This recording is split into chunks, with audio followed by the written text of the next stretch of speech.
Narcissism. इस topic के ऊपर मेरे इस चैनल पर हम बहुत सारी बातें, बहुत सारी चर्चा ऑलरेडी कर चुके हैं और आने वाले समय में आई एम श्योर करते ही रहेंगे, ताकि इस टॉपिक के ऊपर करेक्ट सही इंफॉर्मेशन, अवेयरनेस और नॉलेज फैलती ही जाए, बंद आंखें खुलती ही जाए। एंड आई एम श्योर ऐसा हो रहा है। लेकिन जैसे मैंने कहा, एक टर्म, एक वर्ड ध्यान रखिए जो मैंने यूज़ किया, वो है करेक्ट, यानी सही। इंफॉर्मेशन सही ही होनी चाहिए, क्योंकि आधी अधूरी या गलत इंफॉर्मेशन का होना किसी भी इंफॉर्मेशन के ना होने से भी बदतर होता है, और ऐसा हमें नहीं करना है। तो आज मैं क्विकली टच करूंगी इस टॉपिक से ही रिलेटेड एक ऐसे पहलू को जिसको टच करना बहुत ज़रूरी है, ताकि इस टॉपिक से रिलेटेड अवेयरनेस जो है वो सही फैले, ठीक फैले, और इस टॉपिक से जुड़ी जो बातें हैं उनका गलत इस्तेमाल नहीं हो, मिसकंसेप्शन जो एक्स्ट्रा हैं क्लैरिटी के बजाय वो ना क्रिएट हो जाए। और मुझे लगता है ऐसा कहीं कहीं जगह होता है कि लोग इस टर्म का इस्तेमाल नार्सिसिस्ट या नार्सिसिज्म गलत सिचुएशंस में, गलत कॉन्टेक्स्ट में, गलत लोगों के लिए कर लेते हैं, और ऐसा हमें नहीं करना है। तो प्लीज़ ध्यान रखिए कि जब आप इस टर्म का इस्तेमाल करते हैं, मैं आशा रखती हूँ, मैं एज्यूम करती हूँ कि ज़्यादातर लोगों में इतनी समझ है कि जब वो किसी को नार्सिसिस्ट बोल रहे हैं तो वो वीडियोस देख चुके हैं जिसमें क्लियरली सारे ट्रेट्स जो हैं किसी नार्सिसिस्ट के, नार्सिसिज्म के, वो क्लियरली डिफाइन किए हैं मैंने। ध्यान रखिए, उन सारे ट्रेट्स में एटलीस्ट 80 to 90% ट्रेट्स का होना ज़रूरी है for you to consider someone as a narcissist. और ये ट्रेट्स ऐसे नहीं है जो कभी आए कभी नहीं आए, किसी साल आ गए, किसी महीने आ गए, फिर चले गए, फिर वो इंसान कुछ और हो गया, नहीं। टॉक्सिक बहुत सारे लोग हो सकते हैं अंडर स्ट्रेस या बिकॉज ऑफ वेरियस रीजंस। मैं इस पे वीडियो भी बना चुकी हूँ कि क्या कोई इंसान एक्चुअली नार्सिसिस्ट है या सिर्फ टॉक्सिक है, क्योंकि ज़रूरी नहीं है दोनों हमेशा सेम चीज़ें हों। हर नार्सिसिस्ट टॉक्सिक होगा, लेकिन हर टॉक्सिक इंसान नार्सिसिस्ट नहीं होता है। ये टॉपिक बहुत इंपॉर्टेंट था और इसके ऊपर मैंने इसीलिए वीडियो बनाया था। तो मैं आशा करती हूँ आपने वो वीडियो देखा है। अगर नहीं देखा तो प्लीज़ प्लीज़ डेफिनेटली देखिएगा, क्योंकि ये नार्सिसिज्म की समझ के साथ बहुत ज़्यादा जुड़ा हुआ है। तो मैं आशा करती हूँ कि जो भी नार्सिसिस्ट की बात करते हैं अपनी ज़िंदगी में, अपने फ्रेंड सर्कल में, अपने परिवार में या कहीं भी, वो आइडेंटिफाई कर पाते हैं कि ज़्यादातर ये सारे ट्रेट्स हैं उस इंसान में, और ये बहुत कंसिस्टेंट लेवल पे हैं। हो सकता है ट्रेट्स की इंटेंसिटी कम हो या किसी में ज़्यादा हो ऑन द स्पेक्ट्रम, क्योंकि जैसे मैंने बोला ही है कि नार्सिसिज्म जो है एक स्पेक्ट्रम होता है।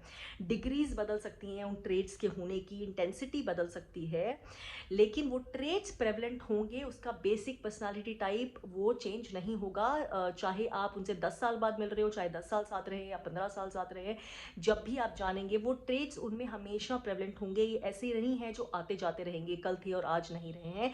उनका बेसिक टाइप, फंक्शन करने का, बिहेव करने का, उनका एटीट्यूड, उनके तौर तरीके वही रहेंगे जो स्पेसिफिक नार्सिसिज्म के ट्रेट्स के अंदर मैंने आइडेंटिफाई करके आपसे शेयर किए हैं।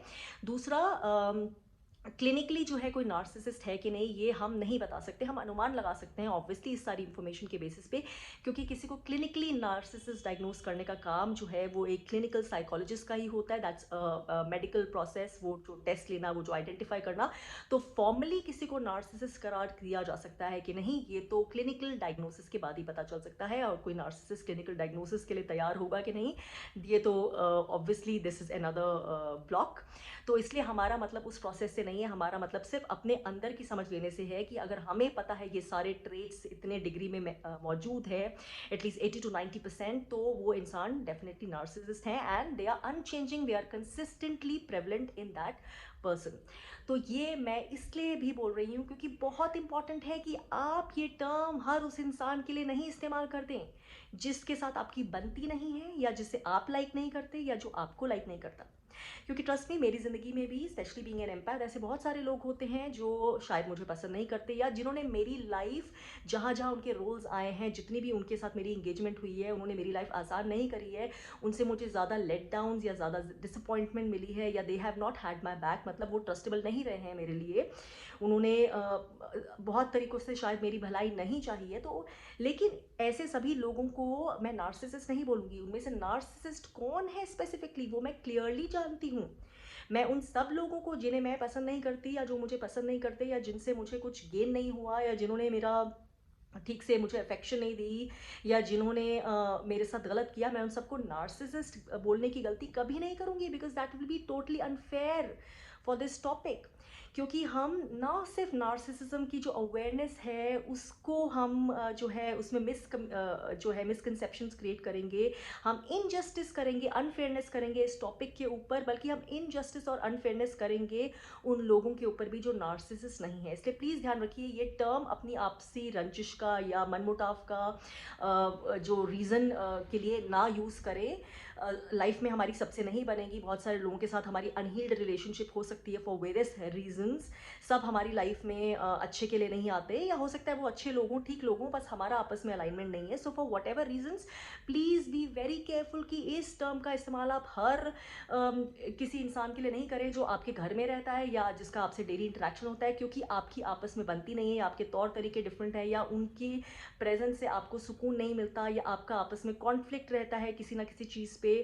तो कोई भी रीजंस हो, प्लीज़ बी केयरफुल कि नार्सिसिस्ट होने के लिए वो जो ट्रेट्स बार बार वीडियोस में मेंशन किए हैं, चाहे ग्रैंडियोस नार्सिसिस्ट हो या कवर्ट नार्सिसिस्ट हो या मैलिग्नेंट नार्सिसिस्ट हो, वो सारे ट्रेट्स का प्रेजेंट होना बहुत ज़रूरी है। एवरी पर्सन जो आपको पसंद नहीं है या जो आपको पसंद नहीं करता, वो इस रीज़न के लिए नार्सिसिस्ट नहीं हो जाता, क्योंकि अगर आप ऐसे ये टर्म इस्तेमाल करने लगे तो बहुत सारे लोग आपके लिए भी ये टर्म इस्तेमाल करेंगे। सो प्लीज़ बी केयरफुल, क्योंकि हमारी रिस्पॉन्सिबिलिटी, अगर हम इस टर्म की अवेयरनेस अच्छे से बहुत ज़्यादा करेक्ट तरीके से फैले, क्योंकि मिसकंसेप्शंस इसके बारे में, गलत फहमियाँ तो ऑलरेडी है बहुत सारी, बहुत सारे गलत विचार, गलत सारे थॉट प्रोसेसेस, मिथ्स बहुत सारे ऑलरेडी हैं, और मैं अपने वीडियोस में वो मिथ्स बर्स्ट करने की कोशिश भी करती रहती हूँ, अगर आप देखते हैं मेरे सारे वीडियोस तो हमें उन मिथ्स में, उस मिसकम्युनिकेशन में, उन मिसकंसेप्शंस में ऐड नहीं करना है, प्लीज़ ध्यान रखिए। तो मेरे चैनल में नार्सिसिज्म के ऊपर पूरी लंबी चौड़ी प्लेलिस्ट है, अगर आपकी समझ अधूरी है तो प्लीज़ वो सारी प्लेलिस्ट के सारे वीडियोस आपके लिए प्रेजेंट हैं, बार बार देखिए, जितनी बार देखिए, चाहे शेयर करिए, लेकिन मेक श्योर कि आप जब अपनी समझ लेते हैं इस टॉपिक के ऊपर, तो आपकी रिस्पॉन्सिबिलिटी भी हो जाती है कि आप आगे भी जब ये समझ शेयर करें या जिन लोगों के कॉन्टेक्स्ट में ये टर्म का इस्तेमाल करें वो बिल्कुल सही हो, इस टर्म को रिस्पॉन्सिबली यूज़ करें, ताकि वो वहाँ पर उसका इस्तेमाल नहीं हो जो नार्सिसिस्टिक सिचुएशन नहीं है, जहाँ पे नार्सिसिस्टिक लोग नहीं है, जहाँ नार्सिसिस्टिक एनर्जी नहीं है। हो सकता है कोई और टॉक्सिक इंसान हो, वो कोई और जो है टर्म उसके लिए इस्तेमाल हो सकता हो। बहुत सारे टर्म्स होते हैं हमारी जो क्लिनिकल लैंग्वेज में भी या साइकोलॉजिकल लैंग्वेज में यूज़ होते हैं, या हम सब भी कभी कभी we are in a negative frame of mind, हम सब भी इस तरह का बिहेवियर कभी कभी कर सकते हैं जो बिल्कुल हेल्दी या पॉजिटिव बिहेवियर नहीं है, but that doesn't mean someone is a narcissist. So मेरा कहना यही था, इस टर्म को प्लीज़ ठीक इस्तेमाल करें। हर किसी बहू को जिसको अपनी सास नहीं पसंद, हर किसी वाइफ को जिसको अपना हस्बैंड नहीं पसंद, या हर हस्बैंड को जिसको लगता है मेरी वाइफ नैग करती है, and so on and so fourth, please इस टर्म का इस्तेमाल नहीं करें। सारे के सारे आपकी लाइफ में नार्सिसिस्ट हैं, ये पॉसिबिलिटी बहुत ही कम है। अगर आपको ऐसा लगता है, हो सकता है you need a lot of inner healing inside your own self, लेकिन मैं ये भी नहीं बोल रही कि ऐसा नहीं हो सकता। हो सकता है आप ऐसी जगह में रहते हो जहाँ पे काफ़ी सारे लोग जो हैं वो नार्सिसिस्ट हों या फिर बहुत हाईली टॉक्सिक हों, इसलिए आपको लगता हो शायद वो भी नार्सिसिस्ट हैं। सो जस्ट बी केयरफुल, अपनी अवेयरनेस बढ़ाते रहें इस सब्जेक्ट के ऊपर, और भी जो इससे जुड़े और पहलू हैं उसके बारे में पढ़ते रहें, वीडियोस देखते रहें, लेकिन make sure to use this term only in the right situation, वहीं पर जहाँ पे वैलिड है, जहाँ पर एक्चुअली नार्सिसिज्म एग्जिस्ट करता है। और अगर ऐसा होगा तो मुझे लगता है और बेहतर है इस टॉपिक की अवेयरनेस के लिए, और ये उस विचारधारा को भी ये पावरफुल आंसर होगा जो कई विचारधारा के लोग हैं जो कभी कभी चैनल पर भी बोलते हैं कि आप नार्सिसिज्म पे इतने वीडियोस बनाते हैं तो इससे लोगों का नुकसान होता है, क्योंकि सबको लगता है कि मेरे घर में नार्सिसिस्ट हैं, या सब वाइफ्स को लगता है मेरे हस्बैंड जो है वो नार्सिसिस्ट है। तो मुझे लगता है मैं वीडियोस इंटेलिजेंट लोगों के लिए बनाती हूँ, बेवकूफ़ों के लिए नहीं बनाती हूँ।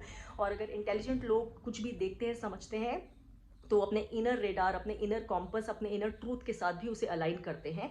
मुझे दुनिया में कोई भी पावर बोल दे, कोई भी आके मैं कितने भी हज़ार वीडियोस भी देख लूँ जो मुझे किसी के बारे में बोलें जो मेरी लाइफ में है कि नार्सिसिस्ट ऐसे होते हैं, नार्सिसिस्ट वैसे होते हैं, तो अगर मेरी लाइफ में कोई इंसान नार्सिसिस्ट नहीं है, I have some wonderful people in my life, for example a wonderful wonderful INFJ husband, तो मैं कभी नहीं मानूंगी किसी वीडियो के बेसिस पे कि अरे मेरा हस्बैंड नार्सिसिस्ट है, या ये फला फला इंसान नार्सिसिस्ट है, या टॉक्सिक है, या ये टर्म है, या वो टर्म है। नहीं, तो इतनी इंटेलिजेंट का होना तो हम अज्यूम करते हैं, क्योंकि बिना इंटेलिजेंस के वीडियोस कोई भी देखना तो फिर बेकार ही काम है। तो आई एम श्योर कि आप लोगों में, मेरे व्यूअर्स में एटलीस्ट उतनी इंटेलिजेंस, उतनी समझ ज़रूर है। तो समझ के साथ इस टॉपिक की अवेयरनेस का इस्तेमाल करें। तो आज मुझे इतना ही कहना था। अभी गर्मी बहुत हो रही है यहाँ पर इस समय, और मुझे पंखा चलाना है, इसलिए मैं ये वीडियो यहीं एंड करूँगी। जल्दी ही आपसे मिलूँगी एक और वीडियो में। Till then do take care of yourself and stay hydrated.